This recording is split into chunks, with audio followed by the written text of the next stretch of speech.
So today we're delighted to have Christoph and Weniger visiting from Amsterdam.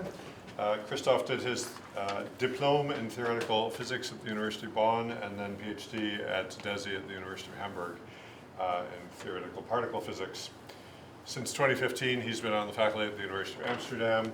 He works on a bunch of topics, many of which are near and dear to my heart too. High energy astrophysics of the galactic center, including also just trying to identify the origin of this GeV excess at the galactic center and whether it comes from pulsars, and he's involved in a pulsar survey with Meerkat.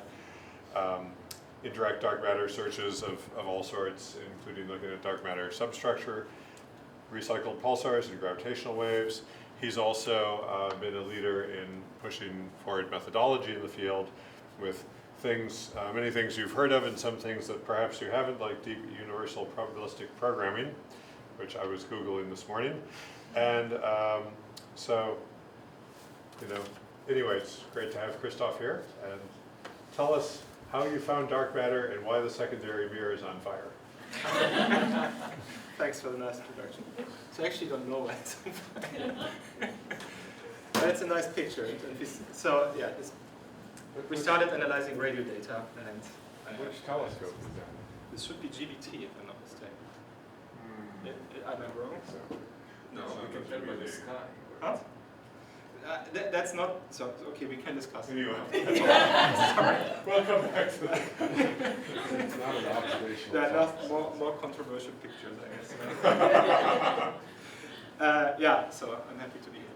I want to talk about two things. I removed one topic from the talk because the talk yesterday and the day before took like 70 minutes. So keep it short.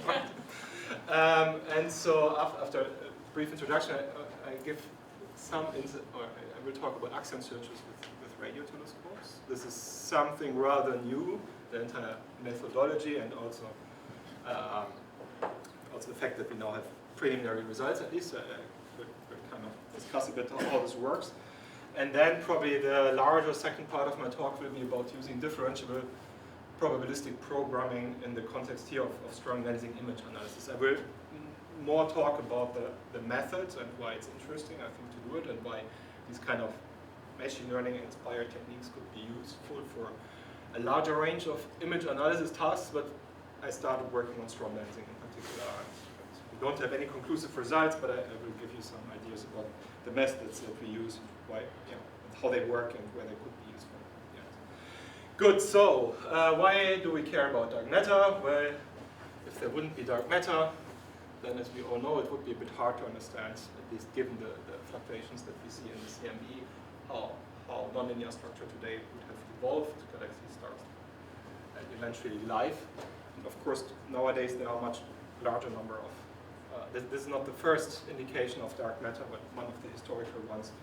And there are a large number of observables that we have, which inform us about density.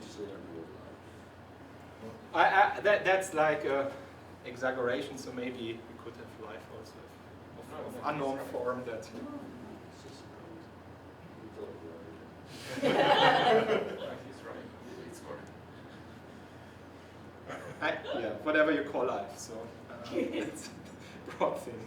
So let's just say dark matter is one of the big mysteries that we have, certainly in particle astrophysics and cosmology. And what's interesting is somehow, but some time ago I looked up, and actually most of the dark matter models that we still discuss today and that we like today were first introduced, and this is all around like my birth year, 1980. So the topic seems to be certainly as old as I am, and also the models that we are still looking at. And it's both interesting and depressing and exciting, I guess, especially because we make some progress. So in the late 70s, light neutrinos were introduced as possible dark matter candidates. Was soon figured out that they would be hot dark matter, so this wouldn't be really an option given the structure formations that we see. Heavy neutrinos were also discussed in this context, and they're basically the precursor of the general WIMP paradigm that is still kind of the leading paradigm for dark matter, although it decreased in attention.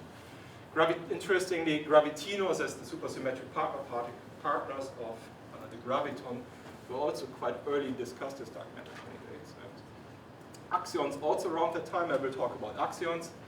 The neutralinos, which are the paradigmatic WIMP, were also discussed in the early 80s. And stereoneutrinos, which would be warm dark matter, were something that actually came quite late in the 90s. I will not go through all the searches that we have actually for these various scenarios. What probably is enough is to say that over the last maybe 1 or 2 decades, the clear focus of the entire dark matter, particle dark matter search community, was on WIMPs, on weakly interacting massive particles. And there the idea is that these particles are produced thermally in the early universe. They have couplings and masses that have are associated with the electric scale. And a very efficient way of searching for these particles is to look for the recoil of WIMPs on atomic nuclei. And this is a figure that shows upper limits on the WIMP nucleon cross-section that as function of time as they improved. The paper itself is from 2013, and you see the projections pretty much agree also with what happened then since then. So these are some of the latest limits back seen on 1 ton. And yeah, we pushed, or the experimental collaborations pushed these limits by 3 to 4 orders of magnitude per decade, which is quite impressive. And we'll continue hopefully for some time until we reach here this neutrino 4. But when will it make no sense to continue? Yeah, that's a very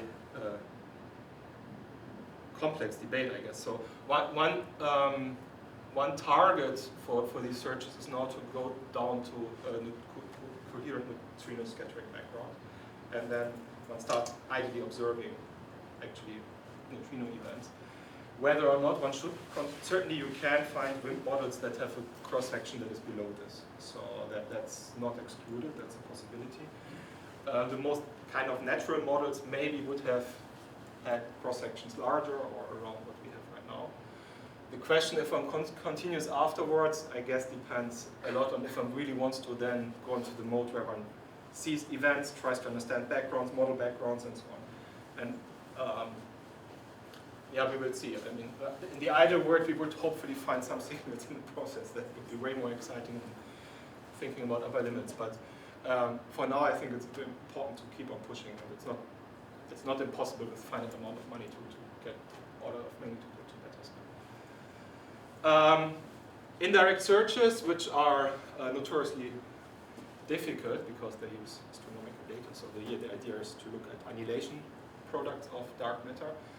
And gamma rays or other or cosmic rays, charged cosmic rays, have progressed with like 2 decades, two orders of magnitude per decade, roughly speaking.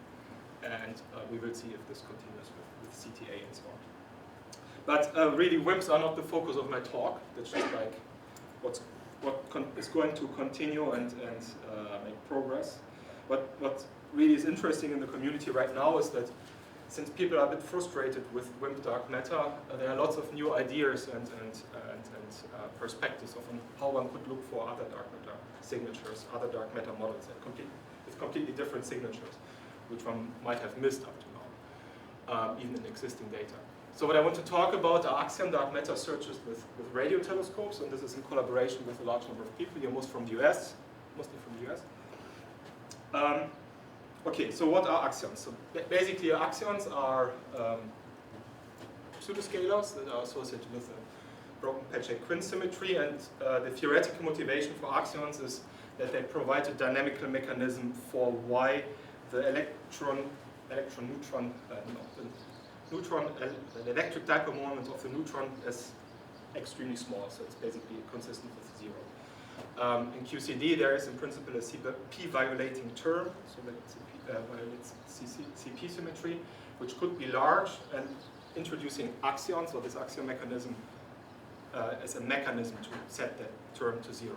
What's interesting is that this also generates a very light pseudoscalar field, which could have typically masses. The mass is basically a free parameter, but it typically has masses around microelectron volts, hundreds of microelectron volts lighter.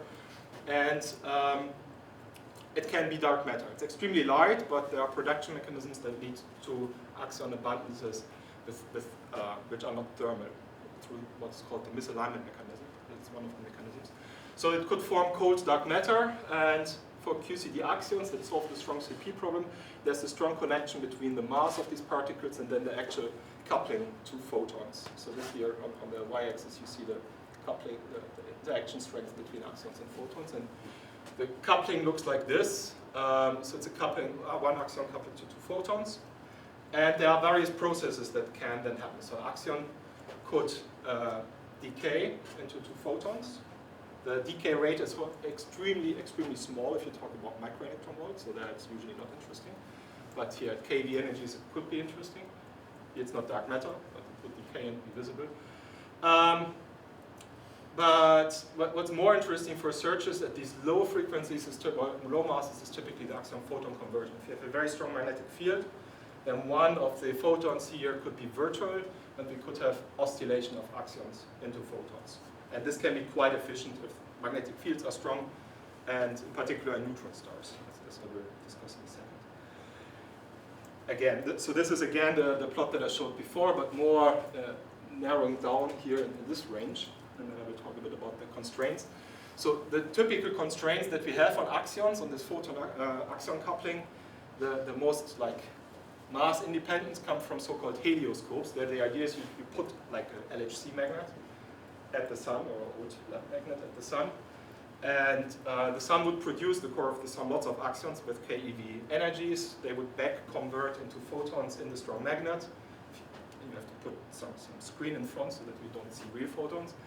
And the non-observation of photons in these magnets gives you like this constraint, which is already quite strong, but it doesn't reach really the interesting parameter space. There are explicit searches, which are lab experiments with resonant cavities where axions oscillate back, axions from the dark matter halo oscillate back into photons, and the non-observations of signals there is giving these very, very strong constraints.